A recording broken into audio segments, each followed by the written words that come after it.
नमस्कार साथियों, आप सभी का स्वागत है। तो साथियों, आज एक बेहद ही और बहुत ही अच्छा टॉपिक लेकर आए हो आप सभी के लिए।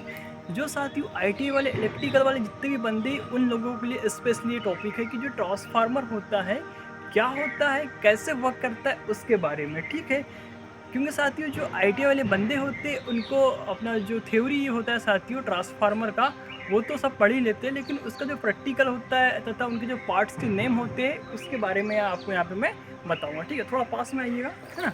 ठीक है, तो जैसे कि आप साथियों ये देख पा रहे हैं, ये 200 केवी का डीटीआर मीन्स होता है डिस्ट्रीब्यूशन ट्रांसफार्मर। ठीक है, और एक होता है पीटीआर मीन्स होता है साथियों पावर ट्रांसफार्मर। ठीक है, जो सब स्टेशन, बड़े बड़े जो सब स्टेशन होते हैं उसमें लगे हुए होते हैं। आप सबने देखा होगा ये जो डिस्ट्रीब्यूशन ट्रांसफार्मर है इसको हम जनरली डीपी बोल देते हैं। ठीक है, ये घरों के आजू बाजू मतलब मोहल्लों में लगे हुए रहते हैं। ठीक है, तो इन्हीं से हमको घर पे क्या होता है, सप्लाई मिलती है, जैसे कि आप सभी को पता है, बेसिक सी बात है। ठीक है, तो क्वेश्चन इससे बहुत सारे क्वेश्चन उठते हैं हमारे डीटीआर से।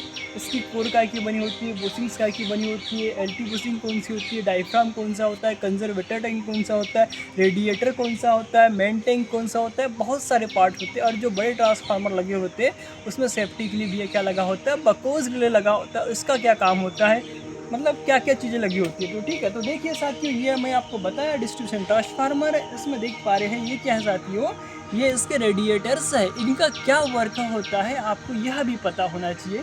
तो देखिए, पहले तो मैं आपको इसकी डेफिनेशन बता देता हूँ कि व्हाट इज ट्रांसफार्मर, ट्रांसफार्मर क्या कहलाता है। तो transformer is a static device, transformer एक स्थिर यंत्र है या फिर स्थिर मशीन है जो क्या होता है, एक जगह स्थिर रखी रहती है, जिसका काम क्या है, वोल्टेज को स्टेप अप तथा स्टेप डाउन करना। मतलब कि हमारे जो इंडिया होता है साथियों, इंडिया की फ्रिक्वेंसी कितनी हर्ट्ज होती है, 50 हर्ट्ज होती है। तो फ्रिक्वेंसी को बिना परिवर्तित किए वोल्टेज को स्टेप अप तथा स्टेप डाउन करने वाली मशीन हमारी क्या कहलाती है, ट्रांसफार्मर कहलाती है। अब ये भैया स्टेप डाउन तथा स्टेप अप होते हैं, ये इसके कौन डिसाइड करता है, इसके अंदर में जो साथियों वाइंडिंग्स लगी हुई होती है, इसके अंदर में वाइंडिंग लगी हुई होती है, एचटी वाइंडिंग तथा एलटी वाइंडिंग। उसके आधार पे हम डिसाइड करते हैं कि यह स्टेप अप ट्रांसफार्मर है या फिर स्टेप डाउन ट्रांसफार्मर है। जनरली हमारे घरों के आजू बाजू मोहल्लों में जो ट्रांसफार्मर लगे हुए रहते हैं वह स्टेप डाउन ट्रांसफार्मर होते हैं। क्यों? क्योंकि जो आपने देखा होगा ऊपर में जो लाइन चलते रहती है वो क्या होता है, 11 केवी 33 की लाइन चलती रहती है। तो उस 33 केवी या फिर 11 केवी की जो लाइन होता है, अगर डीटीआर की रेटिंग है 11.4 केवी ए, तो वो क्या करता है साथियों, मतलब 11 केवी को 440 वोल्ट में आपको परिवर्तित करके आउटपुट में 3 फेज और 1 न्यूट्रल देता है। ठीक है, तो ये क्या है, अपना ट्रांसफार्मर है। ये देखिए एचटी साइड की बुशिंग, एचटी मतलब होता है high tension side, high tension means हो जाएगा साथियों, यहाँ पे हम क्या करेंगे 11 केवी मतलब कि 11,000 वोल्ट की सप्लाई को क्या करते हैं, यहाँ पे दिया जाता है। ठीक है, इसके उस पार मतलब कि इधर में क्या होता है साथियों, यहाँ पे एलटी बुशिंग है। ठीक है, जिसमें RYBN एक न्यूट्रल होता है। ठीक है, तो ये देखा आपने, ये एचटी की बुशिंग है, ये यहाँ पे एलटी की बुशिंग है। एलटी मीन्स होता है लो टेंशन, थोड़ा पास में आइएगा, मैं दिखा, हाँ। और ये क्या साथियों, कंजर्वेटर टैंक है। कंजर्वेटर टैंक क्यों लगा होता है, इसकी भी आपको जानकारी होनी चाहिए। ठीक है, तो देखिए साथियों, ये ट्रांसफार्मर है, ट्रांसफार्मर के अंदर में ऑयल भरा हुआ रहता है, जिसको हम क्या बोलते हैं, मिनरल ऑयल, सिंथेटिक ऑयल। जिसका काम क्या है साथियों, काम मतलब कि जो अंदर में ऑयल होता है, खनिज तेल, मिनरल ऑयल जिसको बोला जाता है, जिसका काम है साथियों ट्रांसफार्मर को कूलेंट मतलब कि ठंडा, मतलब अगर वाइंडिंग गर्म होती है तो उसको ठंडे करते रहता है, और साथ में साथियों इंसुलेशन का वर्क करता है। ठीक है, तो इसके अंदर में जो मेन टैंक है, इसके अंदर में HT winding, LT winding, transformer की कोर तथा ट्रांसफार्मर का ऑयल भरा हुआ रहता है। ठीक है, इतना आपको कंफर्म हो गया होगा। ठीक है, अब जो साथियों अंदर में, इसके अंदर में जो कोर रहती है वो मैग्नेटिकली कपल्ड रहती है। मतलब कि साथियों इसके अंदर में जो कोर रहती है वो काय की होती है भैया, CRGO, cold rolled green oriented steel, या फिर इसको हम क्या बोलते हैं, सिलिकॉन स्टील, जो पतली पत्तियों के रूप में जो लेमिनेटेड होती है,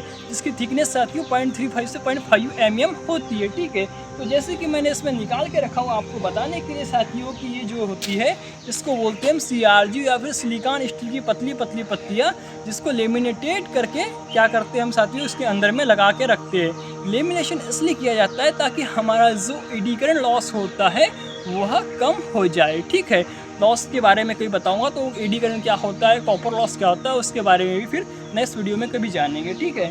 तो ये हो गया अपने CRGO सिलिकॉन स्टील की पतली पतली पत्तीनुमा कोर, ठीक है। इसके ऊपर में ही क्या होता है, LT वाइंडिंग, और उसके ऊपर में फिर क्या होता है, HT वाइंडिंग क्या होती है साथियों, लगी हुई रहती है, ठीक है। तो ये हो गया हमारा ट्रांसफार्मर का रेडिएटर्स हो गया। ये कंजर्वेटर टैंक इसलिए लगा हुआ होता है साथियों। तो देखिए हम यहाँ तक तो इसमें क्या होता है, पूरा फुल इसमें ऑयल भर देते हैं। उसके बाद में साथियों ये देखिए, ये 3/4 मतलब कि ये देखिए यहाँ तक क्या होता है, ऑयल भरा हुआ रहता है, ठीक है। क्यों भरा हुआ रहता है, जब भी हमारे ट्रांसफार्मर को ऑयल अगर जल जाता है या फिर कभी लीकेज हो गया, फिर कुछ कम हो गया, तो ऑयल अगर कम पड़ जाता है तो उस कंजर्वेटर टैंक में से ले लेता है।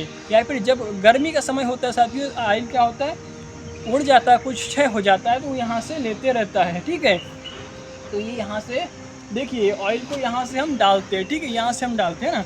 अब दूसरी बात भी है, जैसे ट्रांसफार्मर कभी कभी बहुत गर्म हो गया, फटने की कंडीशन पे आ गया, तो देखिए जैसे कि आप यहाँ देख पा रहे हैं, ये क्या है, अपना डायफ्राम है। डायफ्राम क्यों लगा होता है, एक सेफ्टी डिवाइस, मतलब कि यहाँ पे देखिएगा, ये कभी अधिक गर्म हो गया तो फट जाएगा ना। तो इतना बड़ा ट्रांसफार्मर फटेगा तो वहाँ के आजू बाजू कोई होगा, या फिर स्थान जिस लोकेशन पे, तो उसको नुकसान पहुँच सकता है। तो इसीलिए इसका प्रेशर को रिलीज़ करने के लिए देखिए यहाँ पे क्या लगा हुआ है, ये डायफ्राम। तो ये यहाँ पे एक पतला, ये देखिए पतला सा यहाँ पे पर्दा लगा हुआ है ना, हल्का आगे है ना, तो ये पतला सा पर्दा लगा हुआ है। तो ये फट जाएगा अगर कभी इसका प्रेशर ज़्यादा बन जाएगा, अधिक लोड पड़ गया तो इसका जो प्रेशर है रिलीज़ कर देगा, तो इसको बोलते हैं डायफ्राम, ठीक है। इधर आना, यहाँ से दिखाना। ये देखिए आप जैसे कि देख पा रहे हैं, इसमें ऑयल यहाँ तक भरा हुआ है, जैसे कि आप देख पा रहे हैं ऑयल गेज यहाँ पे है। तो ये देखिए मिनरल सिंथेटिक ऑयल बोला जाता है। ये देखिए यहाँ तक, यहाँ पे इसका ऑयल भरा हुआ है। तो ये क्यों भरा हुआ रहता है, मैंने बताया। ऑयल का क्या काम होता है वो भी बता दिया। इसको कंजर्वेटर टैंक बोलते हैं, और ऑयल यहाँ से डाला जाता है, इसको मेन टैंक बोलते हैं। ये 200 kV का DTR मीन्स होता है डिस्ट्रीब्यूशन ट्रांसफार्मर। तो आई होप साथियों इस वीडियो में आपको इसके पार्ट्स के name, bushing, LT bushing, HT bushing, conservator tank, diaphragm, अंदर की वाइंडिंग, कोर एंड ऑयल, है ना, सब चीज़ इसके बारे में मैं बता दिया।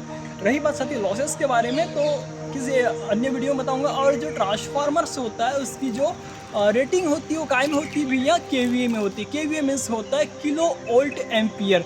अब जनरली क्वेश्चन उठता है कि ट्रांसफार्मर की रेटिंग काय में होती है तो KVA में होती है। क्यों होती है, क्योंकि जो इसके ओवरऑल लॉसेस होते हैं वो वोल्ट एंड एम्पियर में होते हैं। तो इसलिए इसकी हम जो लॉसेस काय में, मतलब रेटिंग काय में होती है, KVA में होती है।